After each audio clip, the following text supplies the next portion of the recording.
Good to go. Oh, I got to do this too. There we are. Bob, would you please call the roll call? Second. Sure.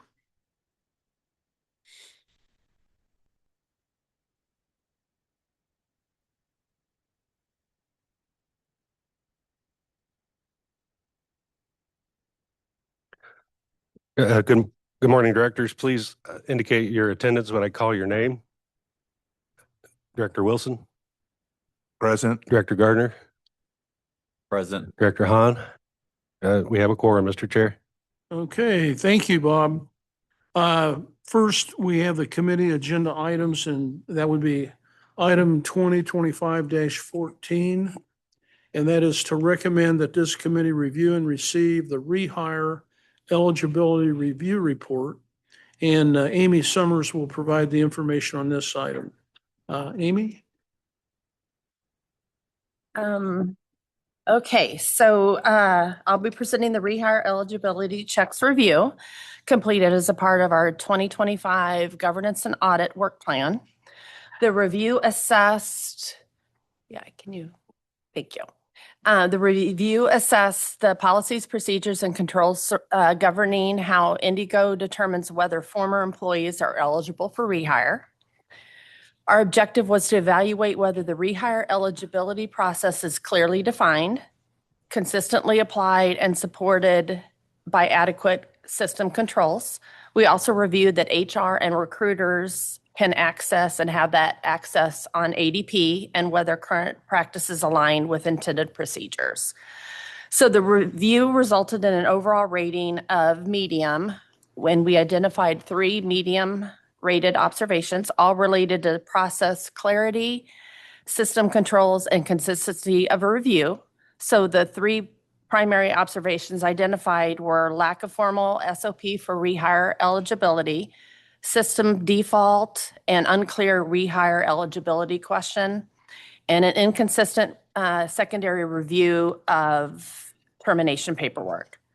And the impact of these gaps create a risk of inconsistent rehire decisions, unclear documentation, and then potential misclassification of former employees. So our first observation, which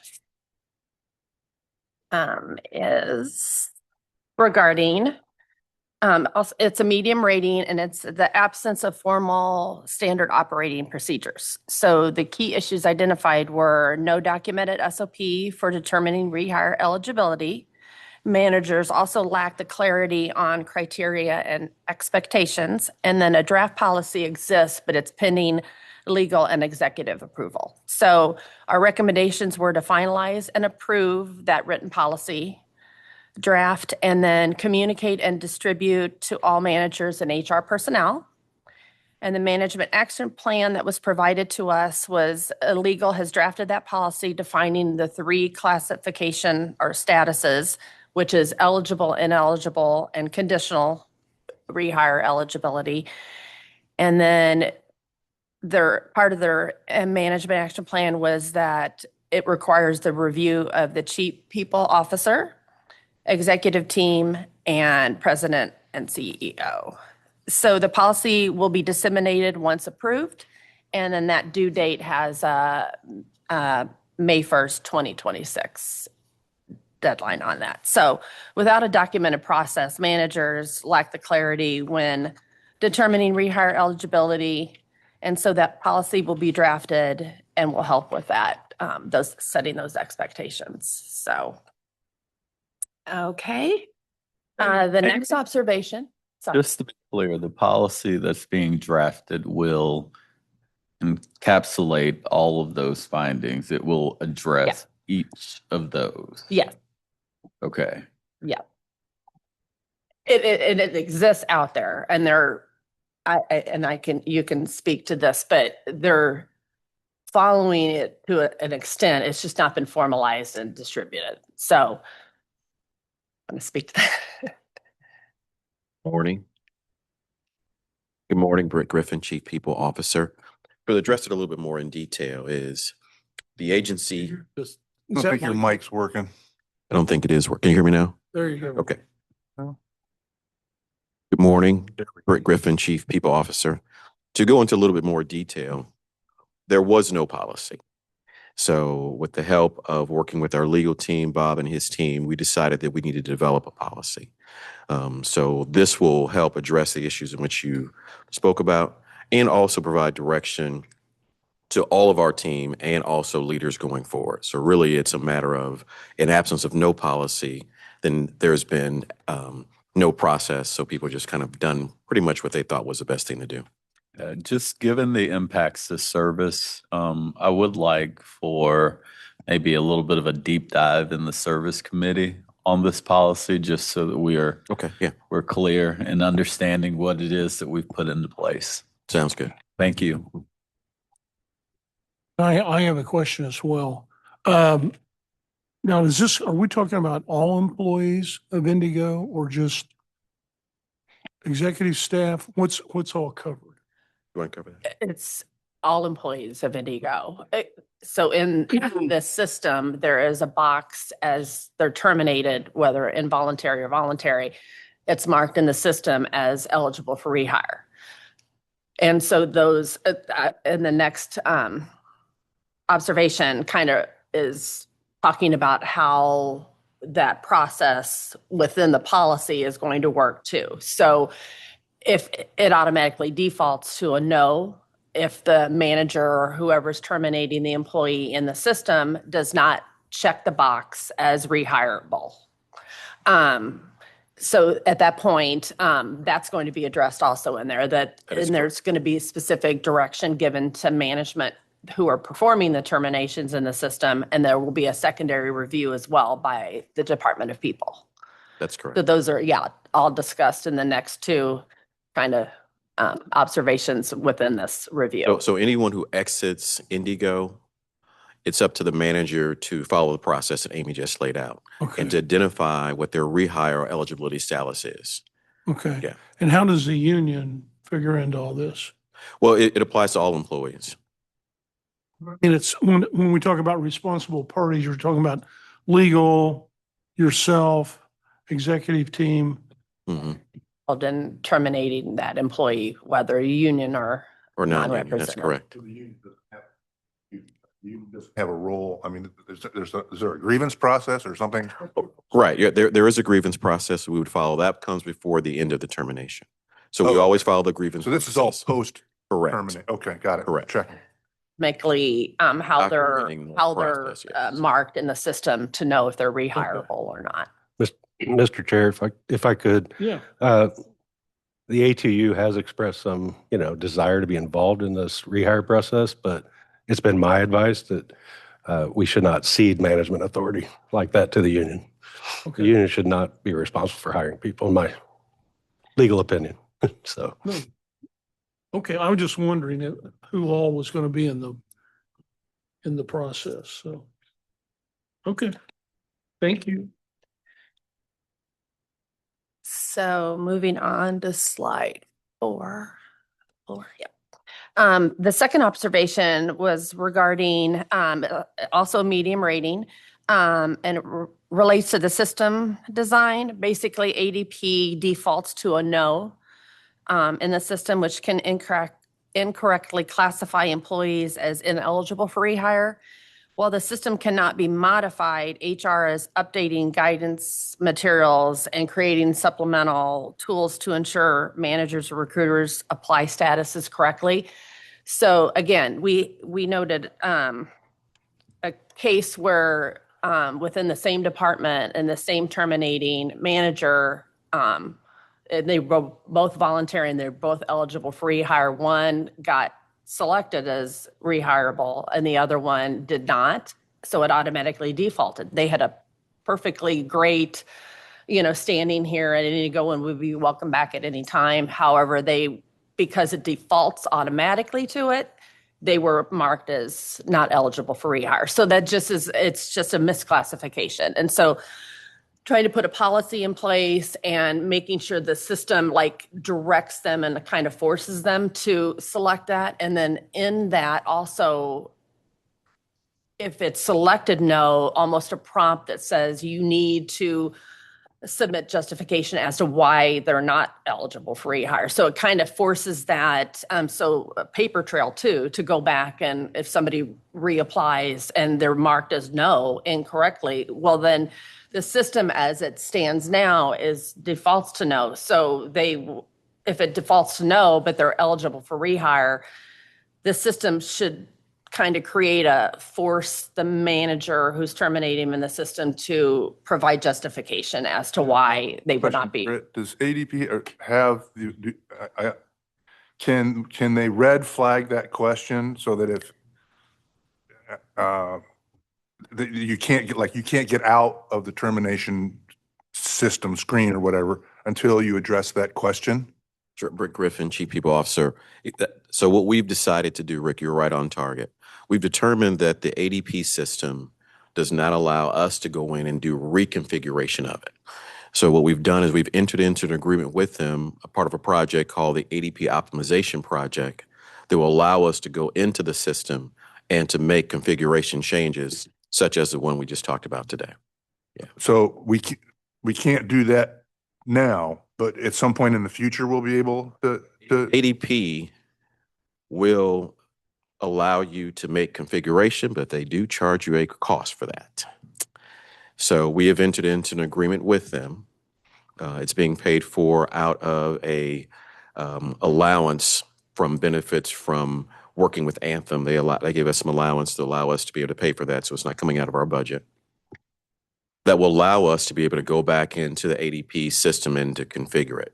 To give a little bit more context, when you bring aboard an HRIS system, a human resource information system, that is your one time for you to configure the system how you want to. Once that part is over, any additional reconfiguration will cost you additional money.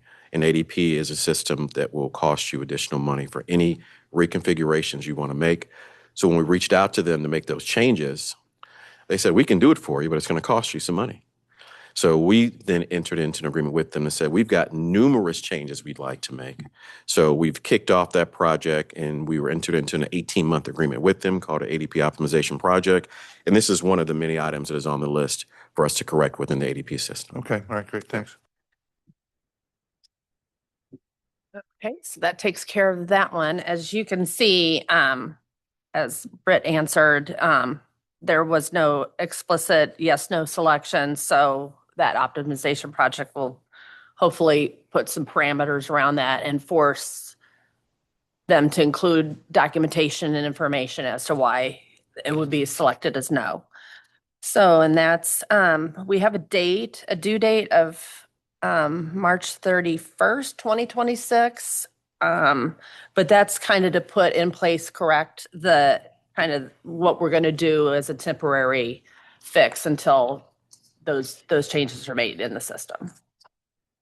So the next slide is our third observation, also medium in risk. It concerns inconsistent secondary review.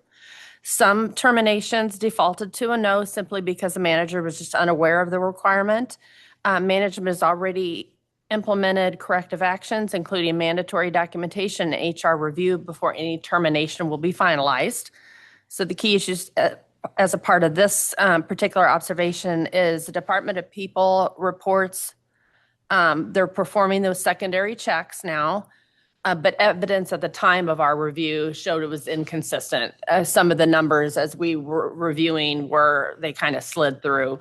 So, and the rates were, I have that information somewhere, but it was about 50. We were on track from January to October at about a 59% of not eligible for rehire, but those were also being classified as for absences. There were some that were classified as not rehireable, and other ones that were marked as an excuse for termination of absence were marked as eligible. So, so they're kind of buttoning down some of their processes to do that secondary review to make sure, again, as a policy is developed and as those system changes are made, there's some safeguards put in place to make sure there's being some additional review steps put into place so we can kind of keep these to where the classifications are correct for all terminated employees. So, and that also has a due date of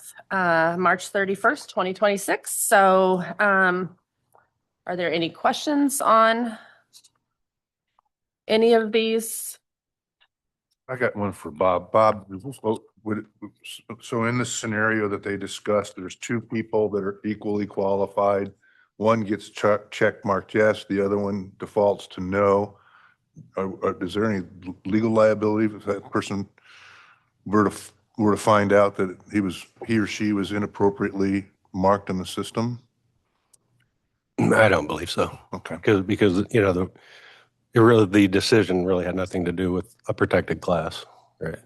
I mean, we code somebody as not eligible for rehire because they were a problem employee, right? So I don't Okay. see a problem. Yeah. Okay.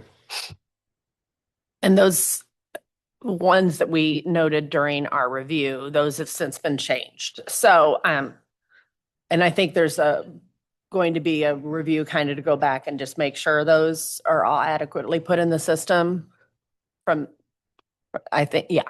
So for this year going forward. All right, Is that it? that's it. Oh, okay. That concludes mine.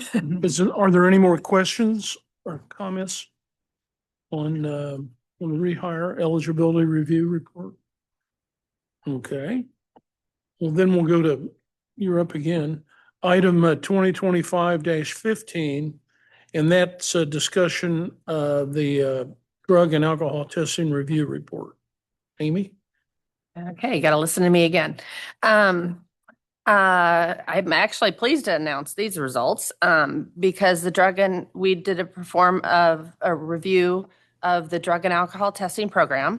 The review focused on evaluating whether testing is being completed appropriately, consistently, and in compliance with our federal expectations. Our objective was pretty straightforward, determine whether testing is being conducted when required, confirm that all new hires are being tested, and assess whether results are being returned in a timely manner. To complete this review, we examined current policies, procedures, and operational practices administered by the Risk and Safety Department. Key findings were we confirmed that the IndyGo's drug and alcohol program is functioning as required. When an employee is directed to complete a test, they're given a 30-minute window to arrive at the contracted occupational health clinic. These clinics use certified testers, and IndyGo is responsible for maintaining and providing those certifications to the FDA during each triennial review. And testing is being completed for all required categories, including the pre-employment testing for every new hire, random testing for all safety-sensitive positions, post-accident testing, and then reasonable suspicion testing for any employee when appropriate. We also verified that the drug and alcohol program is included in the new hire orientation and is posted on the employee portal, ensuring visibility and awareness across the organization. So importantly, tests are being received by any new employees beginning work and then any existing employee returning to work or returning to duty. So this confirms that IndyGo is not allowing individuals to work without cleared results. So some of the compliance status of what we reviewed was that the FDA requires that all transit agencies maintain a drug and alcohol policy approved by their governing board. IndyGo's current policy was approved in 2023, and any future policy changes must be reapproved. And IndyGo is already scheduled to bring the policy back to the board in January, so I think next week, maybe. Okay. Additionally, the FDA notified IndyGo on January 19, 2024, that the agency is fully compliant with all federally mandated drug and alcohol program requirements. This is a strong indicator that the program is being administered effectively. One important note to make is that the FDA monitors agencies for increases in the positive test results. So if an agency shows a consistent upward trend, the FTA may require budget reallocations toward additional training. And then IndyGo's Risk and Safety Department is actively monitoring those results to prevent this from becoming an issue. So that's some kudos to them. So based on our review, we recommended that IndyGo just kind of continue on operating under the current drug and alcohol program as it's obviously functioning effectively and in compliance with the federal requirements. So any updates should be continue to be brought to the board for approval and reflected in any training materials and obviously included on the employee portal as well. So I would like to thank everybody who helped us with this. And it was a nice, good review to be able to report to you guys. So any questions on that? Do we anticipate any changes to the program since it's going to be coming before us soon? I know I think so. Yeah. Hi, this is Jennifer Pierce, President and CEO. We are planning to bring a change primarily regarding the pre-employment screening. It's not federally required that we do pre-employment drug screening for every single solitary employee. And so our recommendation that we'll bring in front of you next week will be to do that only for safety sensitive employees going forward, mainly for just reduce administrative burden. There's a small cost improvement. And yeah, those are the primary reasons. So, I'm assuming when you say safety sensitive, I mean, Yeah. coach operators, mechanics, Exactly. Correct. law enforcement folks, Yep. security. Yep. And so I also wonder, why you want to change that policy to just those people and not, I mean, I understand the ongoing drug testing would be an issue. But when we're first hiring somebody, wouldn't it be nice to know if we've got somebody that's, firing up with some kind of illegal or illicit substance before we hire them? Generally, yes. What we found with the changes in state laws across the country is that we are removing folks who may otherwise be qualified to work here in administrative roles because of using, say, for instance, the THC drinks or gummies that are maybe not smoking. I'm trying to come up with not the fad word. But that's really it. It takes a couple days. It adds to our hire process. There's a cost associated with an administrative burden.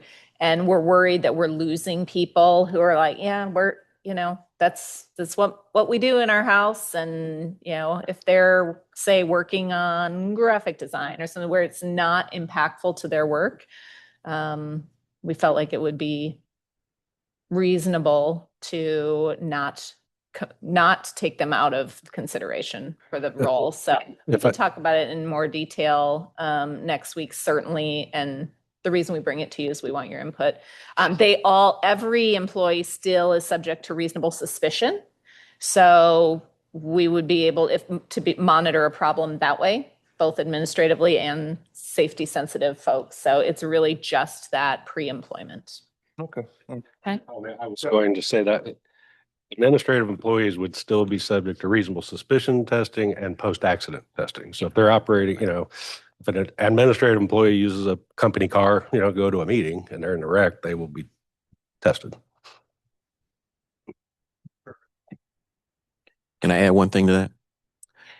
In addition, when Bob and I partnered on this project, we looked at the data and we saw that the majority of the individuals who came back with a positive drug test was not in your non-safety sensitive positions.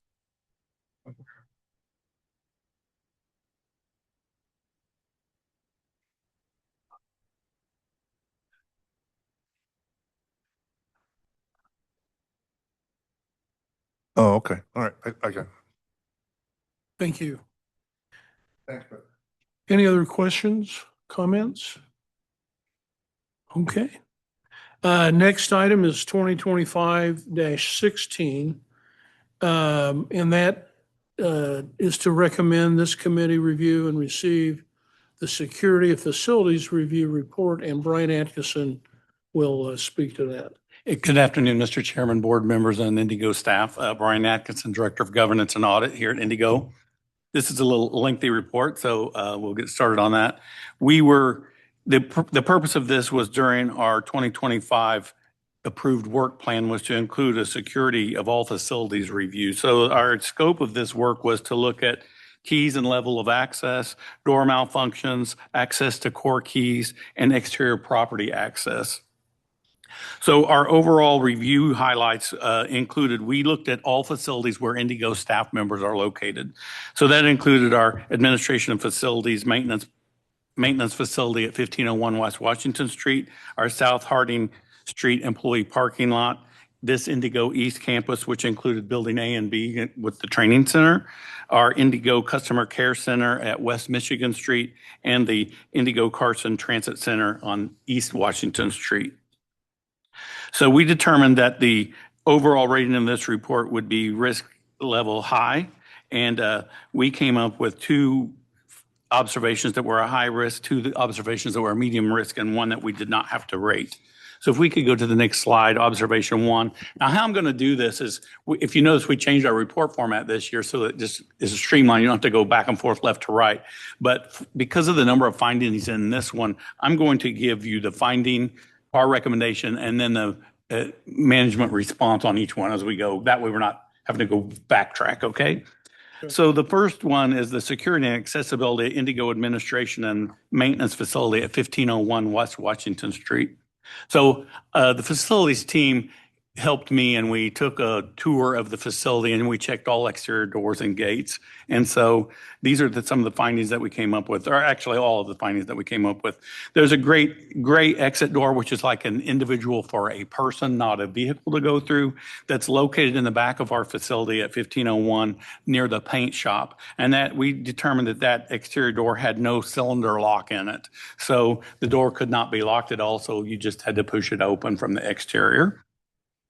So we had a recommendation that the door lock needs to immediately receive attention and a lock cylinder put in it. And so the management action plan was facilities will install a new and functioning cylinder set by the end of January 2026. Our second finding at the 1501 facility was there's another gray individual person exit door by our trash compactor, which is in the back side of the building. That would be like, I would consider that the west side of the building, near where our fuel delivery occurs. And so that door, I went to check it, and I could notice it wasn't fully closed. And I went through the door, tried to close it, and noticed that it wouldn't fit in the frame. And I thought, oh, there's something misaligned. I found that there was a rock wedged into the door frame by obviously an employee to keep the door ajar so that they could exit and enter the building. So we talked to security about that, and our recommendation was to look at security videos of that area of the building to determine what employee or employees are propping that door open, leaving the building unsecure. And so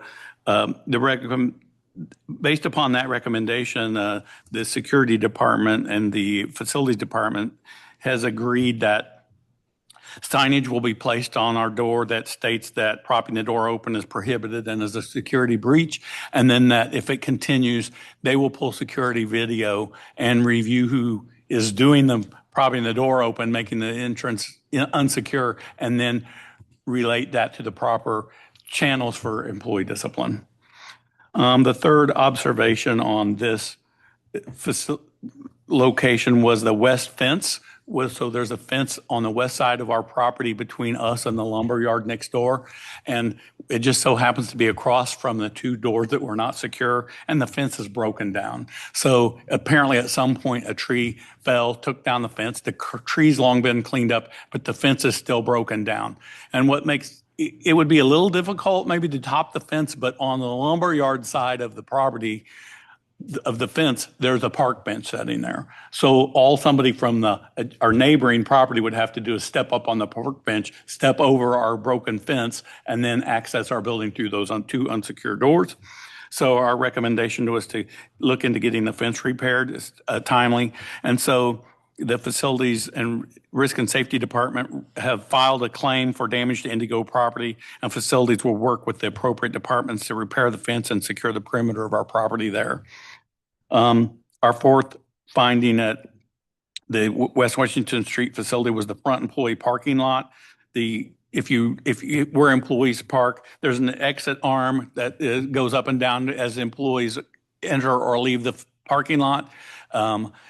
Typically in the past during closed operations time, so from 5 p.m. until we open in the next morning, the gates close and you have to use badge access to enter the employee parking lot. So that's what the previous practice had been. So our recommendation was to look into repairing that security arm on the front parking lot. We did receive a response from the facilities group, and this is the determination from the management response that the parking control arm was originally installed in the building in the 1980s, and it was used originally to control parking rather than to be a security feature to eliminate people from going into that front lot. Because if you wanted to, you could drive a car around it on our grass, for example. So for the reason that it wasn't meant for a security purpose in the first place, it's determined to not repair that gate. Let's see. Finding number 5 at 1501 West Washington is there's a Harding Street pedestrian gate on the east side of the building that enters our non-smoking courtyard. And then from that courtyard, there's a door to access the building. There was nothing wrong with the door to access the building from the courtyard, but we did find out that the magnetic lock on that gate on Harding Street was not working. So any pedestrians walking along Harding Street could open that employee courtyard gate and go into our courtyard. So our recommendation was to get the magnetic lock replaced or repaired. And so the management response is that the gate has been reported to facilities to repair or replace the mag lock. And then once it's repaired, they also would like to, the goal is by January 2026, by the end of the month, to come up with a fabricated cover for that so that the weather won't interfere with the working of the magnetic lock, because it's an electromagnetic lock. Finding number 6 that we determined was the only exterior doors that are numbered are the overhead doors for where the buses or equipment or vehicles can go in and out of the building. We thought it would be very helpful to emergency personnel to identify like a location of our building if something was going wrong, to number all of the doors. So our recommendation was to number all of the doors at 1501 West Washington Street. And IndyGo does have a sign machine to make signs so that it would be fairly easy. So working with our security staff, and facilities both, they've agreed that numbers could be placed on the doors, but the security department reached out to the Indianapolis Fire Department, and we found out there's an Indianapolis Marion County code as to the size of the door sign, the signage on the door numbering, and the size of the lettering and the font type thing. So they're going to work with getting that code to be able to make sure that when we make signs and put them up, they're compliant to Indianapolis code. So that was our first observation, was security at the 1501 campus. Any questions on this one?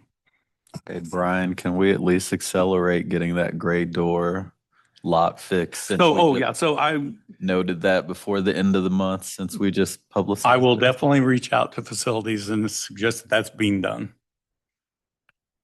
There was a question is like, I think that the door was different than some of the others, and the standard locks we have on some doors won't work in that door is what I understood, but I will definitely share your thoughts.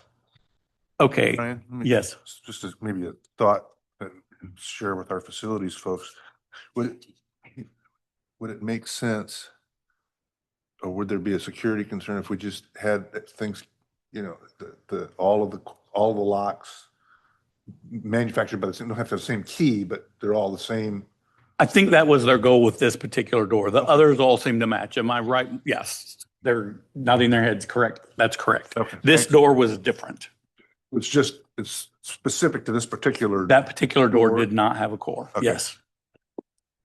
Any other questions on observation 1? Okay, observation 2 is the security and accessibility at the IndyGo South Harding Street employee parking lot and pole barn. So that's where the majority of our employees park, on the South Harding Street, which, if you're familiar with it's across Harding Street from our main maintenance facility where our basketball goals are. So we determined that the north automobile entry gate is being left open 24 hours a day, 7 days a week, because there's a problem with the gate working correctly. It's supposed to work that you pull up, you swipe your badge, the gate opens, you can drive your car through. So that has been malfunctioning. So the immediate solution was to leave the gate open. So our recommendation was to immediately try to find a repair order put together to get the gate fixed. And so the management action plan was, and it's listed actually in our finding, they were aware of it and they had put in a requisition to have that gate repaired. Finding number 2 at the south lot is there's a separate fence around that. So there's a fence around the entire parking lot. It's a very robust, great fence. I mean, it really is, but our gates are the problem. Within that south parking lot is where our pole barn is, which is used by facilities and others to store equipment, supplies, and that kind of thing. It has an individual fence around it. The pole barn does. But because typically it's within the big parking lot, which is secure, the gates to the pole barn yard were left open. So while our parking lot was being left unsecured, then it was unsecured to get around the pole barn.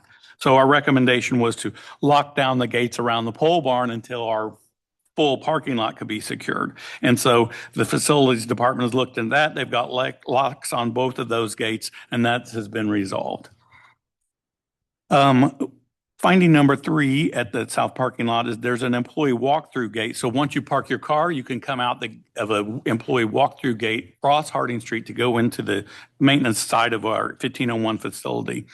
That's being left unlocked. And I also found that it was propped open by a plant container. Well, we did a review on that and we recommended that obviously that gate be corrected, and that's an electromagnetic lock as well. So we did determine that it was being left open because if employee parked, then they got to the east side of the parking lot and they couldn't get the door open. They couldn't get out of the parking lot without walking totally around. So our recommendation was to get that replaced or repaired. And so the response was the gate was left unsecured due to a network switch. And so the company JCI arrived on site Friday, December the 19th, and corrected the problem. So the parking lot gate is now secure. Finding number 4 on the parking lot was there's a west automobile exit gate, which is next to that employee exit gate. That was being left open as well in case the employee did get locked in and couldn't get out by the pedestrian gate. They could walk over and go where cars would normally exit. That automobile exit gate normally works by you pull your car up and you get to a certain close proximity, the gate opens and you can exit. So that had been left up because of the worry of an employee getting locked in the parking lot. So It works. They just turned it off. they turned that one off because the faulty problem with the pedestrian gate, correct. So when the pedestrian gate got fixed on December the 19th, the exit gate for the automobiles was turned back into operating procedure. Does that make sense? And does anyone have any questions on the south parking lot? Okay. The observation number 3 was security and accessibility at the IndyGo East Campus, this facility, and we looked at building A and building B where we have employees. Mainly what we have here are some door hardware issues that are causing off and on problems. So our first finding was the south exterior door of building A, which is near the legal department. If you open and go out one of the doors, if you're exiting, it's the left door, or as you're coming in the building, I think obviously it'd be the right-hand door. If you open that door and you walk through, the door closer closes the door, but it's not with enough force or the locking mechanism isn't working correctly that it doesn't lock. And so then it leaves it ajar for somebody to come up. And so there's a handwritten note has been placed on the door to remind people, turn around and pull the door closed or don't use that door. So that was the resolution of an employee was able to do that just to remind people. So our recommendation was to issue a repair requisition for a commercial door company to repair or replace the latch mechanism on that door. And so the management action plan was that the repairs to those doors would be immediately assessed and handwritten signage would be removed and they would place appropriate signage about door closing, and door repairs and signage replacement would be completed by the end of January 2026. There's a south courtyard at this facility that's on if you notice, it's an area where employees can be in the courtyard. There's a grill area.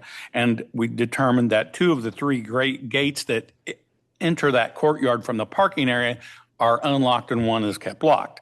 So I went out and I tried to close the gate and I latched it and then I couldn't unlatch it. So there was something faulty happening with that lock. So our recommendation was to have somebody look at the locks on the gates to the courtyard and determine, first of all, is it necessary that we keep it locked or not? And if it is necessary that we keep it locked, get the locks repaired. So security is going to work with the facility department and a vendor that installed the gates and locks to see why they're not functioning correctly. And the first quarter of 2026, they hope to have the south courtyard gates looked at and the solution made. Right. Yes. I'm trying to picture in my mind. It's right back here. Yes, This it's- courtyard. Yes. Is that parking lot? Is there a gate around that parking lot?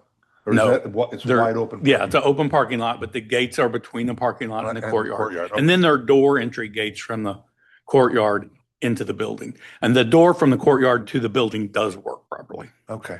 All right. Thank you. Let's see. We determined when you come through into building B, this building, there's a south exterior door near the IT department. And so that's doing the same functionality as the one by legal. If you open it and you don't forcibly pull the door closed, it doesn't always latch, and therefore you could walk up to it later from the exterior and pull it open. So an employee had put a handwritten note on that door to remind folks, hey, if you open this door, make sure that you secure it and pull it in place. So again, our recommendation was to fix that door hardware, and this facilities department has the same result of the management response, that at the same time that door is going to be looked at and will be resolved by the first quarter 2026, including appropriate signage and repairing the locks. So any questions about East Campus? Now we go to a positive, fun one. So our fourth observation was we looked at the security and accessibility at the IndyGo Customer Care Center at West Michigan Street. And this is where paratransit riders go for their assessments. And IndyGo hasn't had the facilities very long, and it was very well updated. So we looked at this property and we determined that all exterior doors are checked and in working order, and the building is kept locked down 24 hours a day. So if somebody has an appointment to go there, they're let in by security. Unless you're an employee who works there that has a badge entry access to the building, you have to be let in by security. For example, when I went there to check doors, I had to be let in by security because I don't work there, so my badge doesn't access it. I checked all exterior doors. They're all locked. I checked with the security company who had just came back in from doing rounds. They do rounds multiple times a day and check doors at that facility.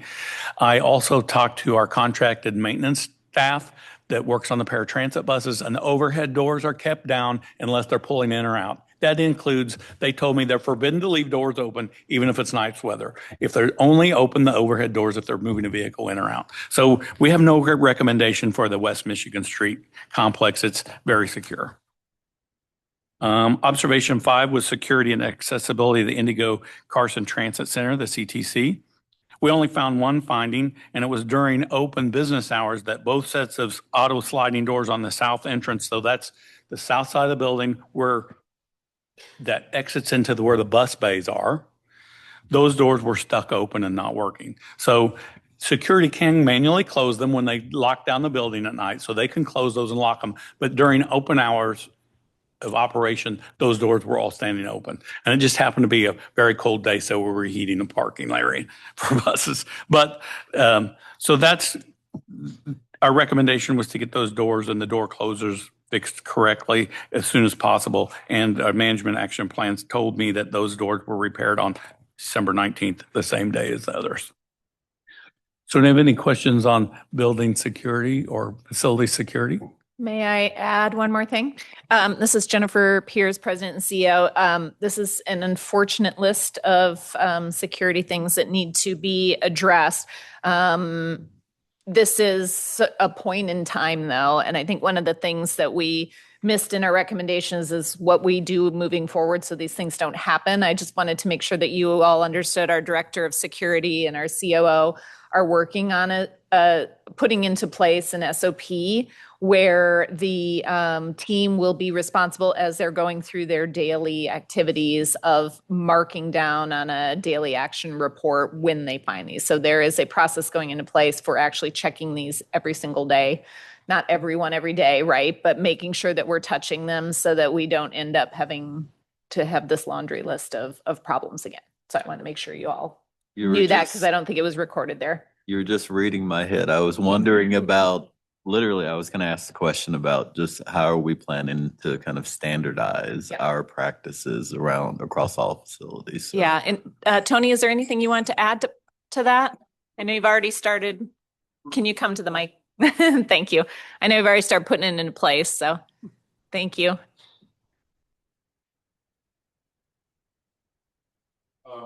Basically, this report prompts me to put in place to do the new process. We have a meeting with the Nolan Security Company about 2 weeks or less. I don't remember the exact date. During that meeting, I'm going to enhance either foot patrols, golf cart patrols, and when they're actually in their patrol vehicle over here, instead of just observing the gate, I want them to get out, function it, and make sure that it operates.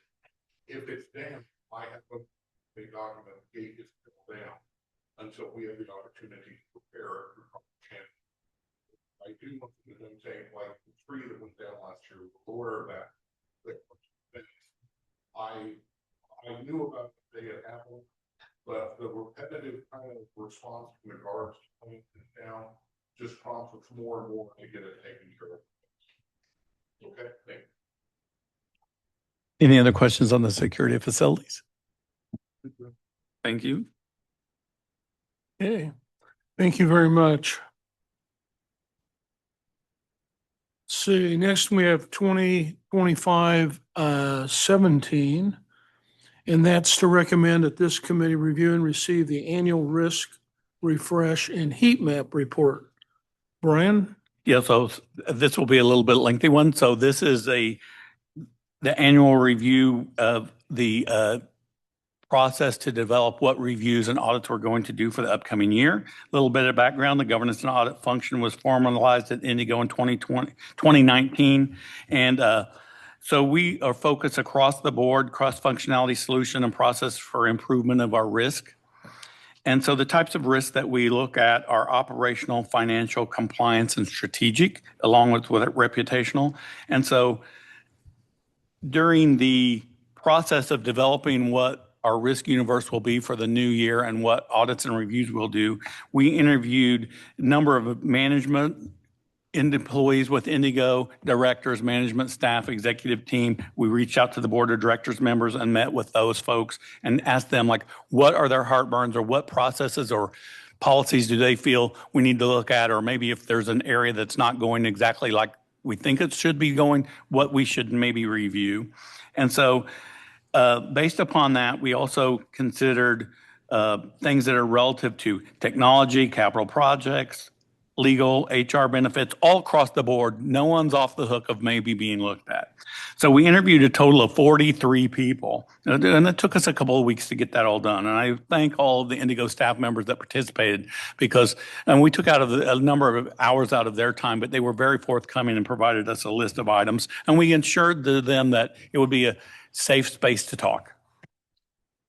So if we could go to our next slide, I just wanted to demonstrate that this is a chart that shows since we started our audits in FY 2020, these are the audits that we have completed each year along with the proposed one for 2026. And the color code is just to show that we've been fair across the board to all divisions of the company. And each band is a color representative of a different division of IndyGo to show that we've covered all functions of IndyGo in all divisions. So nobody's been beat up on heavily that much. And most people are eligible for a review if necessary.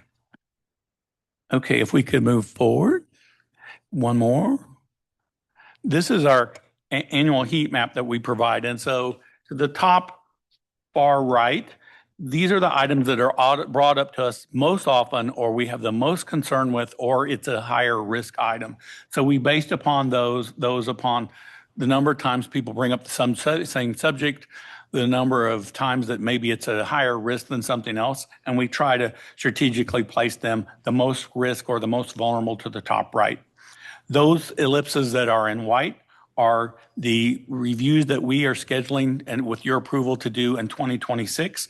And then the others that have an asterisk next to them are ones that we completed in 2025. So we move those to less risk, and the ones that we're coming up with in 2026 are more higher risk or vulnerability. Hey, Brian. Yes. Can you talked about I think you're hearing, help me understand, is this an art or a science and how you're hearing? Well, it's not real number of complex. comments Yeah, and how so- that So gets- we meet with, we ask all departments to meet with us, and key people, they may be directors, they could be managers, even supervisors, sometimes just general employees based upon their job. And we pull them in and have a one-on-one, or in this year, we did a few departmental groups, so like 2 or 3 people. And then we told them, if there's something you don't feel comfortable with speaking about in front of your peers, reach out to us and we'll settle individual time with you. Because last year we interviewed 60 some people and we got really bogged down.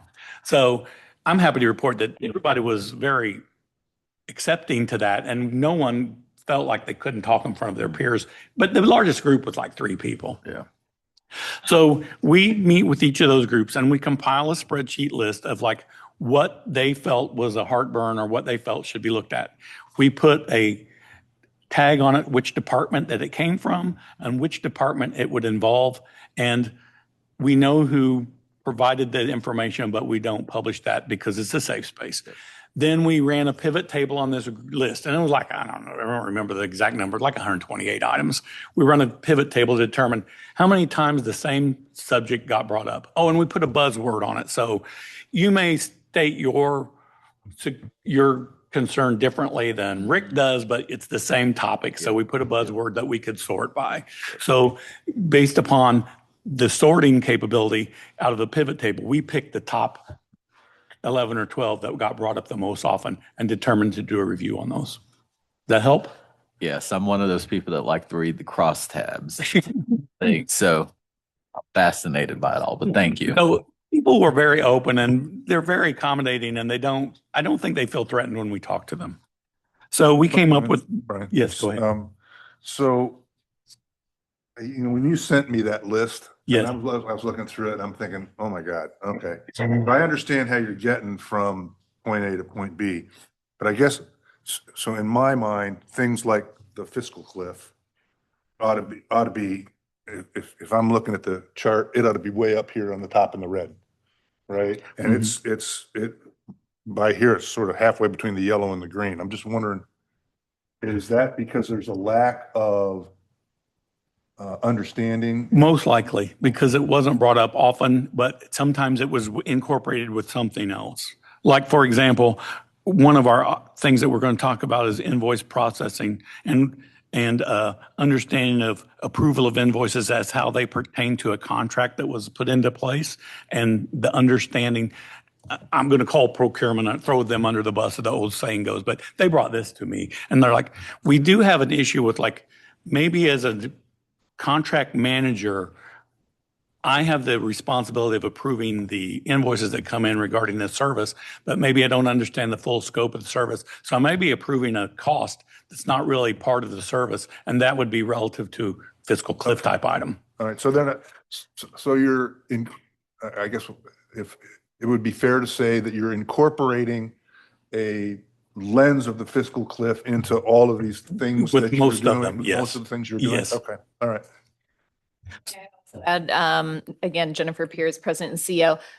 Brooke Thomas, who's leading our fiscal sustainability initiative, has also reviewed that list and pulled from the comments things that are specifically related to the fiscal sustainability study and that can be incorporated into that. Because correct me if I'm wrong, Brian, some of the comments that come up in these interviews are not necessarily things that an audit team would review, but that are things that we, as an executive team might address. So is Yes, that fair? and we met with. So we're made sure to understand that and incorporate it where it's applicable. Okay. So I can go through our recommended list for next year. So the first one area, and these won't be in the order that we're going to do them. After this is approved by the board next week, we're going to then pigeonhole these best where we can find which quarter to put them in. And there's some strategy behind that. The first one is our payroll process review.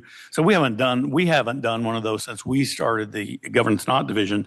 So IndyGo has exception-based pay. So we were wondering to look at how many cases that IndyGo payroll has to pay somebody, even though maybe the manager hasn't approved their timesheet yet, because we have to pay people who work and we are on an exception-based pay. And if you've ever worked in that environment, you have to you pay based upon what's reported, and it's up to the manager to approve it or not. And if they don't, we still have to pay our employee. Exception-based pay. So in other words, if you're a payroll employee and you have a timesheet and you submit it, it should go through an approval process for your immediate supervisor to look at and say, yes, it's good. If that supervisor still doesn't do that and it's time to process payroll, we still have an obligation to pay you for your hours worked. So So why aren't we leaning on the supervisor to approve the payroll? we do. Our payroll department reaches out to them before deadline, but not always does everyone get done. When I worked at the state, we had a big problem with that. I don't know if you do in your corporations, but then sometimes you have to go back and fix something after the fact. So we want to look at I don't know the rate IndyGo has on that. That's what we want to come up with. Okay. What does payroll have to put up with? Right, honestly? that would be my next question. Yeah. Thanks, okay. And then overtime pay, how's overtime calculated and paid compared to the collective bargaining agreement? There's a lot of detail in the collective bargaining agreement, how to calculate overtime. And it's honestly a headache for our payroll department because and in our HASTA system, they have to try to build in these rules so that when the hours come across out of the HASTA, which is the schedule the drivers are driving, to what the payroll hours receive to put in ADP, they have a very manual process to review and calculate them all and check them. So we're going to look at that and see if we can make things helpful to the payroll department. We want to look at the payroll internal controls and what are the roles and responsibilities there, and then process the process behind calculating coach operators' pay, and is there an error rate tied to that? Because in our route design, and that can speak if I'm wrong, but I'm pretty sure I'm right, we have routes designed based upon the time of day and how long it takes to run the route, that routes have a guaranteed pay amount. And so those have to be addressed every time payroll pulls hours to make sure, are we making the hours for the guaranteed pay for that route? So there's another manual process that they have to look at. So we want to look and see if there's a way to make it easier, or are they having a problem and having a lot of errors come across? And then the last item was if somebody's pay is not reported by their doing or some error, and we owe a paycheck to someone, what is the process? Do we delay their pay? Do we write them a manual check? What's the process there? And so we're going to look at that. Our second recommendation is our BRT bus rapid transit stations and our stops, including super stops. We want to look at, on regular stops, our Adopt the Stop program. That's been in place. I think we're working on some new procedures behind that. We don't currently have anyone who's adopted a stop officially. And so we want to look at that and see how can we make it work, because some of the public is interested in helping us with our stops. The next thing is we would like to look if there's a process for passengers to report a problem at the BRT station or fixed route stops. For example, our contractor goes through to clean a station, repair things that might be broken, and immediately upon them leaving, someone could do something to one of our stations platforms, damage equipment or something. We don't know it until the next time the cleaning route comes around. So we thought it'd be good to have a mechanism for riders to inform us. We want to look at the BRT station and super stop equipment functionality. Those stops have ticket vending machines, validating machines, and monitors that show when the bus is coming and the expectation of time. We want to look at those particular service contracts on our BRT stations and stops to see if what we're paying for and contracted is what's happening. And then is there accurate signage at the BRT stations and stops? So in other words, we want to look at there are signs that tell the rate of the schedule, when the bus arrives, the estimated time, what is the route, what's the next stop, last stop. We wanted to make sure they're accurate. The third item we want to look at next year is invoice processing and approval workflow. We want to look at the current process regarding workflow on approving invoices, and one of which is our budget warning and cautions. A lot of folks, they get an invoice comes to approve, but when they go to the approval process, they get a budget warning. And to be honest, I don't think most staff understands what a budget warning is, because some of the warnings compared to cautions is they can still approve it and they go through and be paid. It doesn't mean their budget's fully exhausted in that category. So we want to understand that and make that more understandable and visible to our employees who are approving invoices. We want to look at the workflow to match invoices to specific projects on purchase orders. So sometimes, especially on capital projects or things that are construction related, they may have multiple POs to a big project, and an invoice comes in from the same company that's maybe working on more than one thing. And do we get that invoice against the right PO and the right budget assigned to that project? Let's see.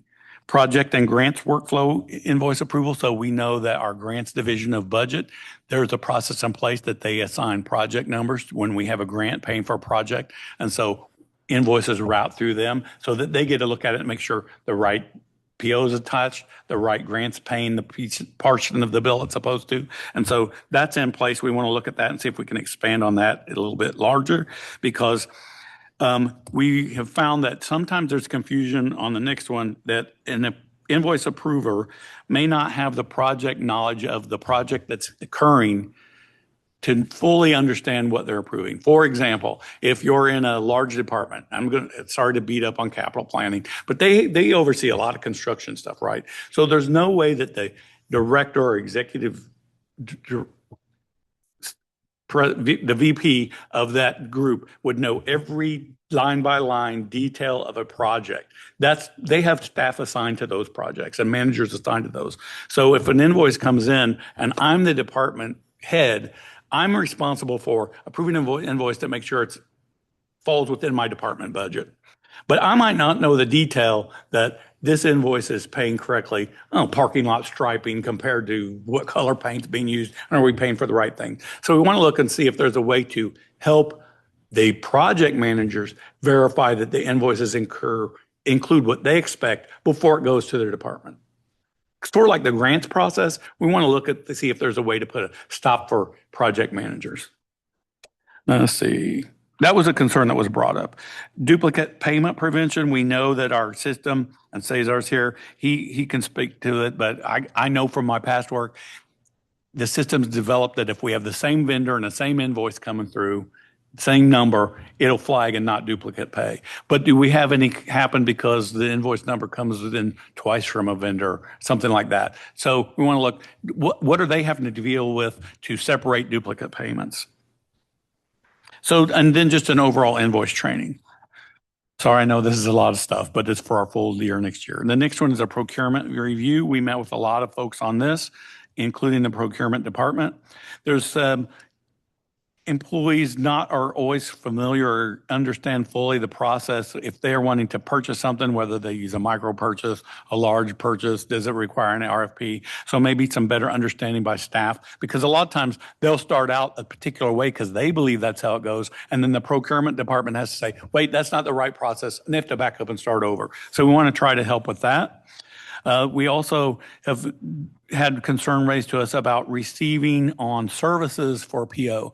So say a brake drum comes through the door, comes through our receiving department. They easily see, here's a product, I can check it off, receive it in the system, and then the PO is marked to receive, that it's received on, and we can pay an invoice against it. A service is a different monster because there's a PO set up to it, but there's not a product you see coming through the door. So somebody needs to be aware, did the service occur? And if it did, when? And then receive on it. So the accounting department can pay it.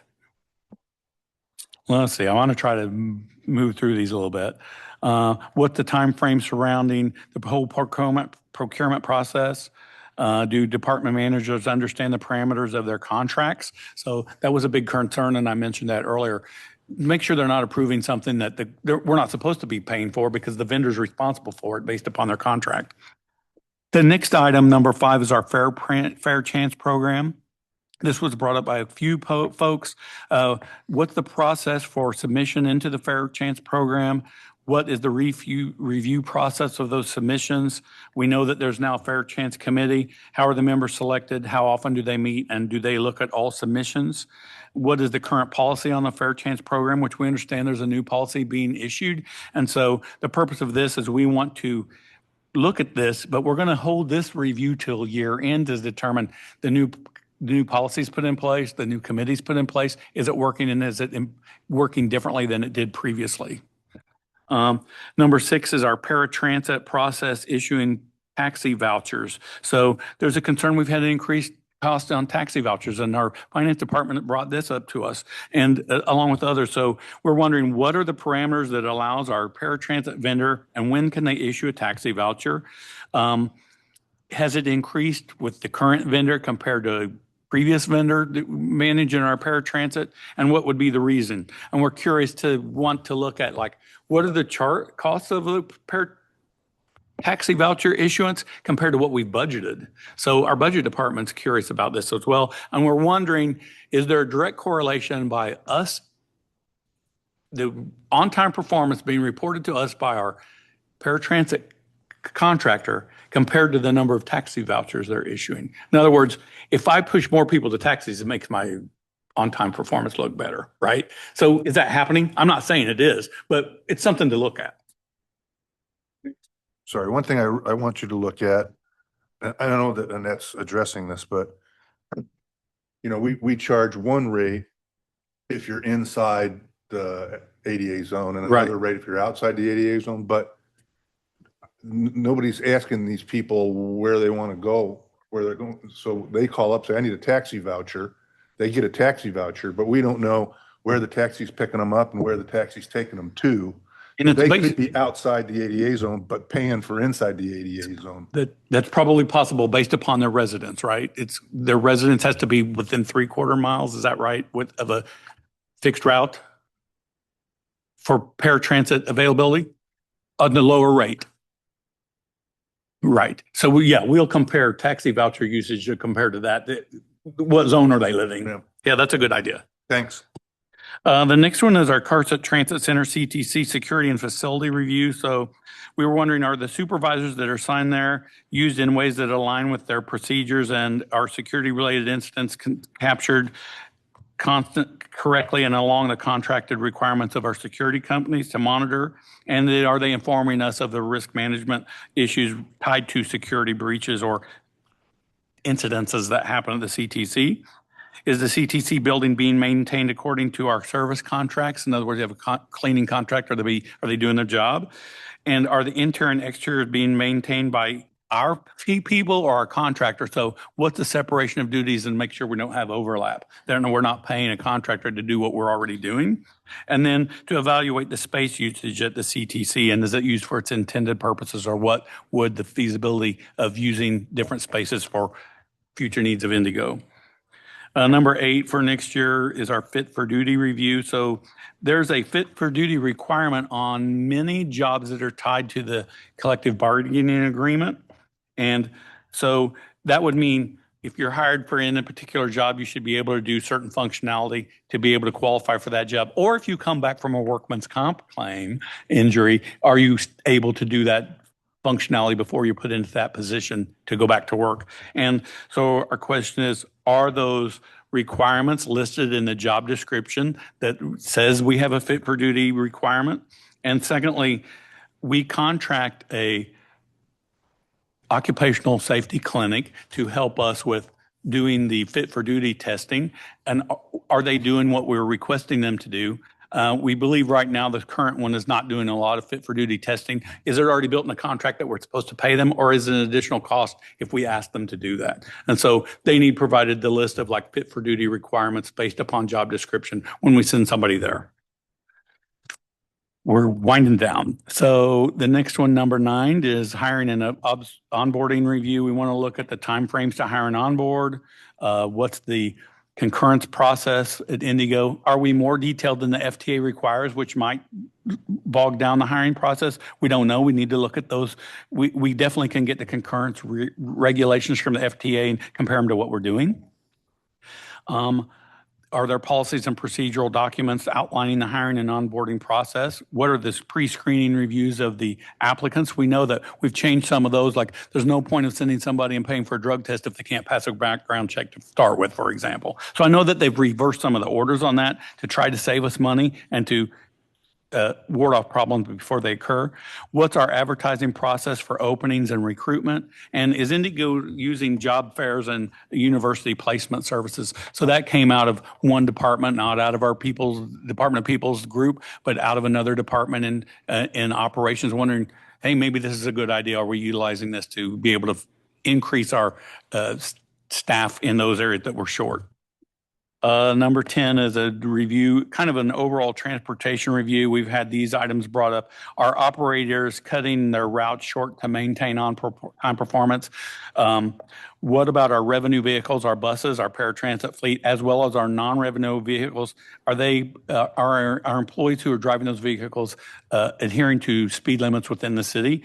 And we were informed that, like, in one of the systems that we use to know, like, where the bus is located, we have, they call them trigger boxes. I don't know if it's an actual box or if it's a GPS zone, but we know a bus has to be to a certain point, and then that's how they determine when will it arrive at the stop on time or not. And we want to look at, do drivers know where those points are, and are they speeding up to make the point early, stop a half mile before their stop to take a little break, but yet they're missing stops because they went there a little too soon. So that was brought up as a concern. Our buses all have cameras mounted on them, but we've determined that there may be some problems with the front camera in the windshield that shows the view down the road ahead of the driver. And we've had some claims, like if we're in an accident, say somebody pulls out in front of us, and we go back to look at video, maybe that camera's not aimed correctly to us to determine who was at fault. And just as a side note, I just came back from an APTA conference, and I was able to meet with the vendor that does these cameras, and they're like, oh yeah, we know there's a problem, and the new design is a heavier, more robust mounting bracket. So, like, well, we need to look at what of our buses have the old mounting brackets, and maybe the company can make it right. So that was interesting. Are the safety barriers being used by the coach operators, and is there a policy in place for them to use those? Number 11 is our training department review.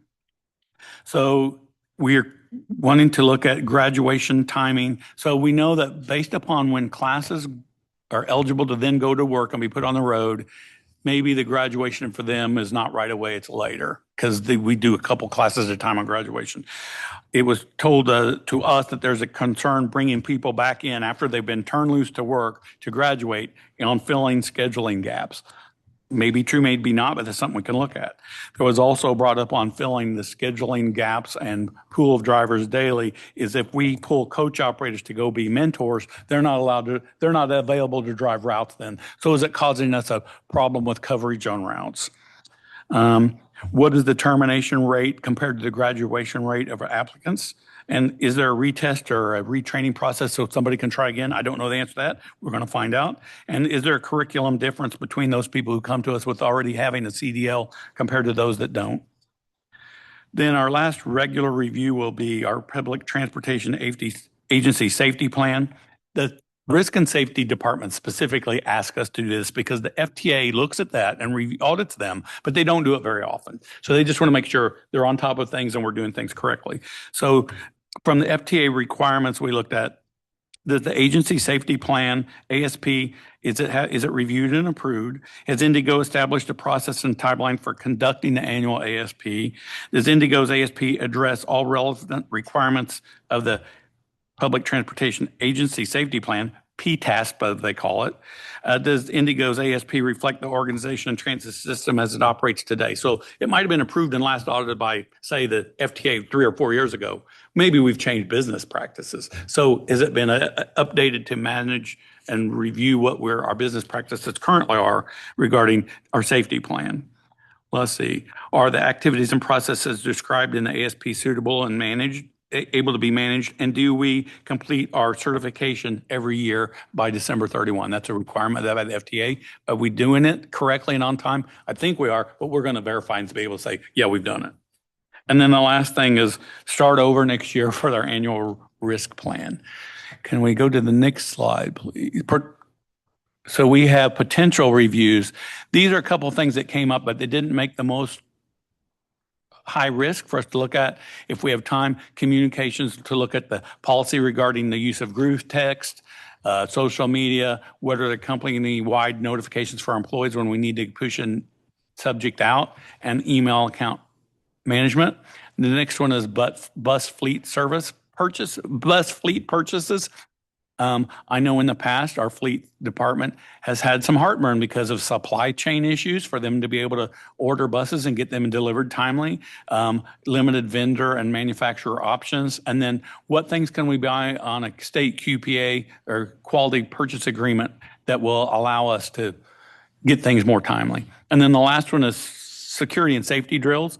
Our security department has intention to do drills throughout the year, you know, whether they be fire drills, tornado drills. And they've asked us to kind of like work with them, maybe be an observer of any kind of drills that they come up with and make some notes to be able to help them document the outcome of their safety plan or drill. That's a fair way to say it. So that's our potential and hopeful audits and reviews for next year. Any questions on that? It's a lot, I know. Hopefully I think we can do it all.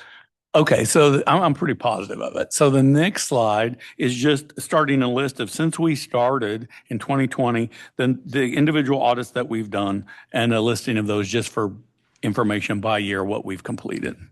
And that's a couple pages long. So we've done over 60 reviews. Okay. Then the next page, if you can go forward, I just want to mention it slightly, is the action item that we're going to bring to the board of directors next week that just asks for review and approval of our proposed audit plan so that the board puts their stamp of approval and we can move forward. Not saying that we'd be limited to that, because sometimes maybe something happens and we're asked, hey, would you look at something else? And we've done that, obviously. So that's what that's going to be that goes next Thursday. Okay, that's our plan for next year. Excellent. Yep, I know it's a lot. And we're going to make Rick's golf game. All right. Good for you, Brian. Any other comments or questions on these items? Okay, thank you. Thank you very much, Rick. The next thing we have are the information items, and this is the work plan status report, 2020 to 2025. And Amy, you were going to speak on that? Yes, so the first page is what we've completed to date from October 2024, what we reported and what we've reported today. We will, once approved of the 2026 plan, we will slot those out in their respective quarters when we want to do them. And so next quarter, you will see the ones that have been approved that we worked on for the next or for quarter one. The next page is our prior audit finding follow-up. So there's 8 audits that we're holding on to completion, 24 total findings, 7 closed, 17 open. With upcoming, you'll see there's a significant amount that has some upcoming dates at the end of this first quarter. So those will be reported next quarter and hopefully close down. That's the hope. And so we don't have to push them. And then, as Brian stated, this next couple pages in our annual risk review, where there's actually 64 in total audits that we've done. So I'm happy to address any questions on this or move on to the next. Okay. Okay. Thank you. And then we have information item I3, and that's the Ethics Advocate Hotline Summary Report. Brian? Yes, again, Brian Atkinson, Director of Governance and Audit. So each quarter I report to you any activity that came in on our Ethics Advocate Hotline. So our employees have availability to call 24 hours, 7 days a week on a toll-free number to report any ethical issue they believe is occurring, or they can go to the Ethical Advocate website, which has a unique site tied to IndyGo. They can create a username, password unique to them, and they can do anonymous reporting. So through the website, we had 2 reports occur. Those occurred in November, December. The first one in November is resolved. We determined that it was a policy violation. So that was looked at, resolved, and so now it's marked as closed. We have one in December that was listed, and we currently are waiting on follow-up information. So through this portal, you can kind of communicate with the anonymous reporter. You can send a message back, and if they kept their username and password, they can log on and answer it or provide more data. So we don't have they just were very vague. And so we would consider it an employee conduct issue, but we under preliminary investigation right now because we don't have enough data to say it's a problem. And so I did put a message back out on the portal, and hopefully when they read it, they can provide us a little more data or a copy of what they suggest is wrong. So right now it's under preliminary investigation. We haven't closed it yet. And that just occurred a couple weeks ago. So we've only had those 2 items in the last. I think it's very openly accepted, and I meet with every new hire class. The Department of People invites me to meet with every new hire class at their orientation, and we give a presentation on ethics reporting, provide them the information in the card of how to contact the call center and the website, and tell them where posters are located to our facilities. Any questions on that? Any questions? Okay. Well, that brings us to the end of our agenda. There's one thing I would like to add on all this, besides thanking you guys for all the hard work you've done on this. And I think this has been a excellent addition to the overall operation of the company, because everybody's focused on different things. And a lot of times it's really hard to focus on this problem here or that problem there. And I'm sure Jennifer and Bob and Bart and everybody appreciate everything you're doing. I know we started off with the ethics thing, and now this thing has grown tremendously in a positive way. And this is more form over substance, and that is crash at the stops. And I don't know who's over that. I don't know what the policy is, but I've noticed that several of our stops, we don't have any crash receptacles. And a lot of times when we do have them, they're full and overflowing. And I don't know where that falls, but I think that's something from a public, I have people comment to me quite often. On our review that I listed for BRT stations as well as stops, we're going to look at our contact requirements and what's being done. I know that just like from out here on Post Road, I regularly see our contractor cleaning the station when I drive by. Okay, so that's something we contract out. Yes, we contract it. And, probably out in the further reaches of the city where there's not stations and there's stops, it's more difficult. Maybe they don't go as often. And that's one reason we thought about looking, is there a way to even put a label someplace on the station or a super stop with a QR code that somebody can hit with their phone and tell us something? Because sometimes vandalism occurs or some type of unsanitary thing occurs after our contractor's been there. And we don't know it until they show up the next day or what their schedule is. It's on our list for that BRT and stations and stops. Yes. I just know they're at 38th and Central. I go up Delaware and Central every day. And 38th and Central is very visible. And I mean, there's the trash can there is always full. Now, I realize people may be just putting their personal trash in there. Right. Besides people waiting on the bus. Well, we're going to look at the contract and what are the requirements, and maybe there's a frequency listing and we can come back and report that. Okay. Thank you. All right. Well, thank you all for being here today, and we'll see you next week at the board meeting. And anything else you want to add? Or? Happy New Year. Happy New Year. All right.